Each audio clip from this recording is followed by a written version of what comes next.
Ils sont formidables, les Belges, formidables de générosité, de mobilisation. L'élan de solidarité vis-à-vis du peuple ukrainien est réellement impressionnant et on ne peut que s'en féliciter. Les exemples sont partout autour de nous, avec ces anonymes qui déposent des dons devant l'ambassade d'Ukraine à Bruxelles, d'autres qui organisent des collectes pour envoyer de l'argent. Ce matin, j'ai croisé un homme qui promenait son chien avec le drapeau ukrainien sur les épaules.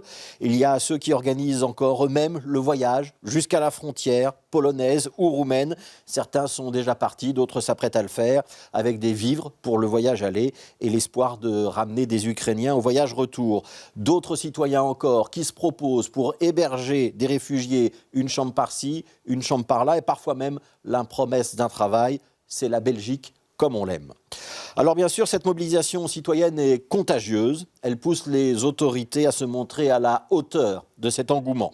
Le secrétaire d'État à l'asile et à la migration a ainsi plaidé pour qu'on accorde d'office à tous les citoyens ukrainiens une protection temporaire d'1 an. Comprenez un statut spécial qui leur permettrait de résider dans tous les pays de l'Union européenne sans devoir passer par une longue et parfois fastidieuse procédure de demande d'asile. La décision devrait formellement être prise demain lors d'un Conseil européen.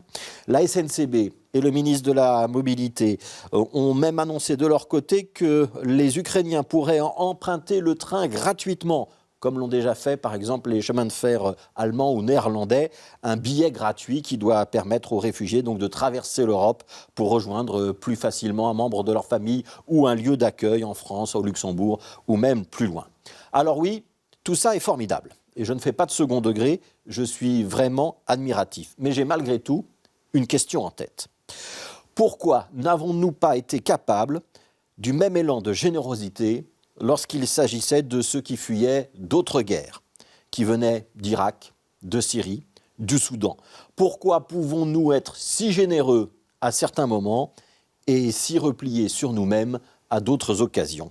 Parce qu'une guerre, ça reste une guerre, et que celles qui se sont déroulées en Syrie ou en Irak ces dernières années n'étaient pas moins horribles ni moins meurtrières que celles qui se déroulent aujourd'hui en Ukraine. Et qu'il n'y a pas de raison qu'un réfugié qui fuit des atrocités ne soit pas traité de la même façon, quel que soit le pays qu'il fuit.